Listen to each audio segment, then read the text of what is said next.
साथियों नमस्कार, मैं आपका साथी कैलाश याल। साथियों G20 के नाम पर यहाँ पर सौंदर्यीकरण का काम हुआ। आप देख सकते हैं महाविद्यालय के बाहर से जो उत्तराखंड की संस्कृति है उसे उकेरने का काम जो दृश्यकला आर्टिस्ट थे उनके द्वारा किया गया है। लेकिन साथियों आप एक चीज देख सकते हैं मेरे सामने, एक बार मैं कहूँगा सर से कि वो सामने दिखाएं। आप देख सकते हैं साथियों किस तरीके से टाइगर, भालू, बियर, बहुत सारे मोर वगैरह की छाया जो दृश्य है वो बनाए गए हैं आर्टिस्टों द्वारा। साथियों आपको बता दें कि ये पर्यटन नगरी है और पर्यटन नगरी में जो ये क्षेत्र है यहाँ पर साथियों पीछे आप देख रहे होंगे कल G20 का कार्यक्रम खत्म हुआ है और आज से ही यहाँ पर जिप्सी वाहन और भीड़ लगना शुरू हो गई है। साथियों एक निवेदन, हम इन लोगों की गलती नहीं कहेंगे, हमारा बहुत सारे लोग हो सकता है हमारी इस वीडियो से असंतुष्ट भी होंगे, लेकिन हमारा इनका विरोध नहीं है। हमारा विरोध ये है कि पर्यटन नगरी में हम लोग रहते हैं, पर्यटन के क्षेत्र में भी इस क्षेत्र को नवाजा जा सकता है। यहाँ पर बैरिकेटिंग लगाकर, चैन से बैरिकेटिंग लगाकर, यहाँ पर बेंच, सीमेंटेड बेंच लगाकर इस क्षेत्र को पर्यटन के क्षेत्र में भी उभारा जा सकता है। हमारे साथ जो डिग्री कॉलेज के महाविद्यालय के प्रोफेसर हैं उनसे हम जानते हैं, उनके विद्यालय में भी बहुत सारी चीज़ों का कायाकल्प हुआ है, सौंदर्यीकरण हुआ है। सर स्वागत है आपका। कैलाश जी, महाविद्यालय प्रशासन ने तय कर लिया है कि अब हम यहाँ पर एक घूमने वाला गेट लगाएंगे। अंदर कोई भी गाड़ी नहीं जाएगी, स्कूटी मोटरसाइकिल भी नहीं जाएगी, क्योंकि सरकार ने लाखों करोड़ों रुपया खर्च किया है। सारे खिलाड़ी अपनी गाड़ियाँ बाहर खड़ी करेंगे, क्योंकि हमारे पास फील्ड इतना ही है, उसमें बहुत छोटे बच्चे भी खेलते हैं, वृद्ध भी घूमने आते हैं, महिलाएं घूमने आती हैं। और कल से ये मुख्य द्वार बंद रहेगा। जो भी भीतर जाएगा अपनी मोटरसाइकिल, स्कूटी बाहर खड़ी करेगा। साथ ही ये हमारी दीवारों पर जितनी भी कलाकृतियां बनी हैं, तो प्राचार्य महोदय ने ये तय कर लिया है, लगभग उन्होंने आदेशित कर दिया है सभी को, एनसीसी, एनएसएस, रेंजर्स, रोवर्स या नमामि गंगे या हमारे यहाँ ग्रीन आर्मी है अंदर बच्चों की, वो बच्चे रोज एक चक्कर इन कलाकृतियों को देखेंगे। किसी ने पोस्टर तो नहीं चिपकाया है, किसी को उसको बिगाड़ने का प्रयास तो नहीं किया है, और अन्यथा अगर किसी ने पोस्टर चिपकाया या उसको बिगाड़ने का प्रयास किया, सीसीटीवी कैमरे लगे हैं महाविद्यालय के भी, ऐसे व्यक्ति के विरुद्ध महाविद्यालय प्रशासन तत्काल जो विभिन्न धाराएं हैं उन पर कार्यवाही भी सुनिश्चित करेगा। मेरा इस अवसर पर रामनगर के सभी लोगों से ये आग्रह है, निवेदन है, करवद्ध प्रार्थना है, जो लाखों करोड़ों रुपये लगा करके हमारे रामनगर महाविद्यालय को, विशेष रूप से महाविद्यालय के सामने की सड़क को शासन द्वारा सजाया गया है, आइए हम सभी मिलकर के इसका रखरखाव करें और रामनगर की आन बान शान में जो चार चांद लगे हैं उन्हें बनाए रखें। धन्यवाद।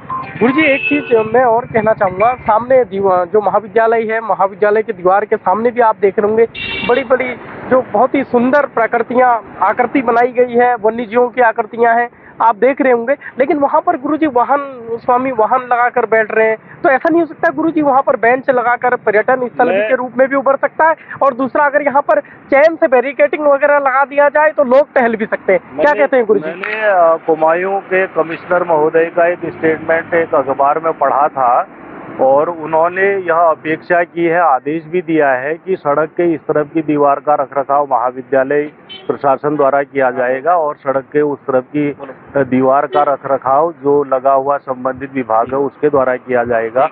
मेरा स्थानीय प्रशासन से विशेष आग्रह है कि यह सड़क इसी तरह से साफ स्वच्छ बनी रहे और इसका सुंदर सदुपयोग हो, इसमें वाहन आड़े तिरछे खड़े न हो, क्योंकि उससे हमारे विद्यार्थियों को भी परेशानी होती है, महाविद्यालय को भी परेशानी होती है।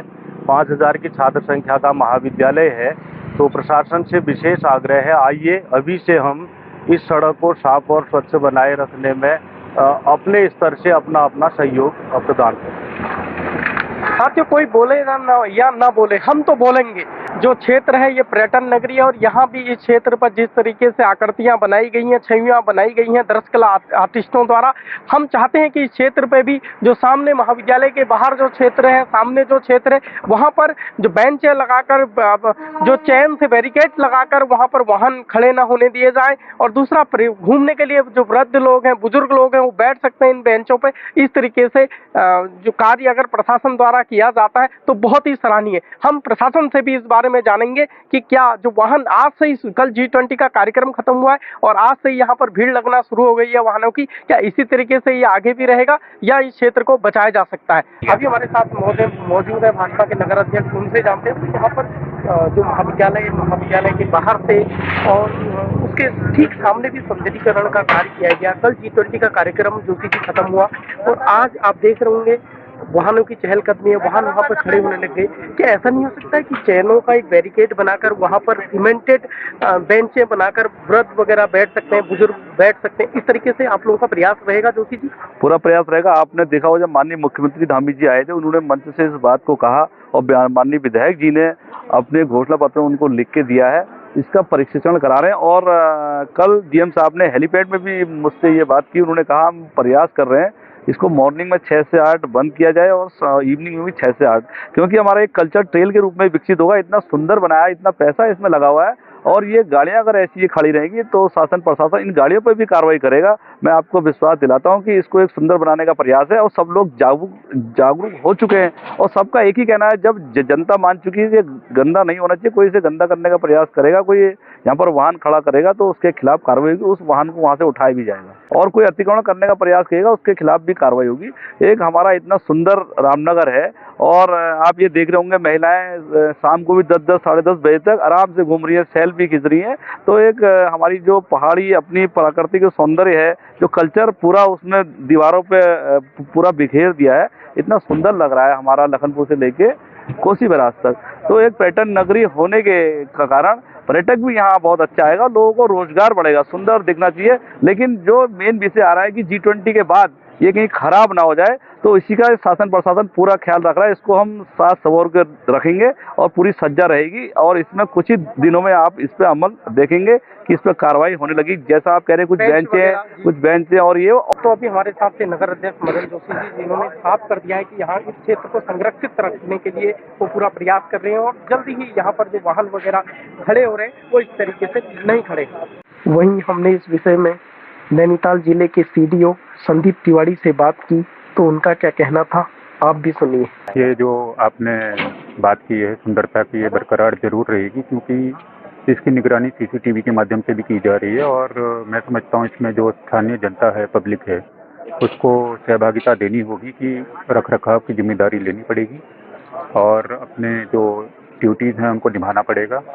यदि कोई क्षति पहुंचाता हुआ पाया जाता है तो इसके विरुद्ध कठोर कार्यवाही भी अमल में लाई जाएगी। देखिए जो पहल हुई है इसको आगे कैसे कंटिन्यू किया जाएगा, इस पर ऑलरेडी मंथन शुरू हो चुका है और जिलाधिकारी महोदय की अध्यक्षता में जल्दी ही इस पर बैठक भी की जाएगी कि इसको कैसे हम मेंटेन रखेंगे और कैसे और सुविधाओं को, अवस्थापनाओं को यहाँ विकसित कर सकें। वहीं जब हमारे द्वारा बैराज से लाइटें हटाए जाने के साथ ही सौंदर्यीकरण के नाम पर बैराज से लेकर लखनपुर तक वाहन खड़े किए जाने को लेकर क्षेत्रीय विधायक से बात की तो उनका क्या कहना था, आप भी वीडियो में आगे देखिए। ऐसा होता है कि इतने बड़े कार्यक्रम में कहीं न कहीं कुछ कमियां रह सकती हैं, लेकिन ऐसा नहीं है कि जो G20 के माध्यम से पूरे देश को, केवल रामनगर ही नहीं पूरे देश को जो मान सम्मान मिला है, स्वाभिमान मिला है, वो भी बहुत बड़ी चीज़ होती है। ठीक है, ऐसे बड़े कार्यक्रम होते हैं, घरे में भी कार्यक्रम होते हैं, कहीं ना कहीं थोड़ी गलतियां रहती हैं। अगर जैसा आपने कहा कि अगर ऐसा हुआ तो मैं उसको देखता हूं कि ऐसा आखिर क्यों हो रहा है, उनसे उसका जवाब तलब किया जाएगा।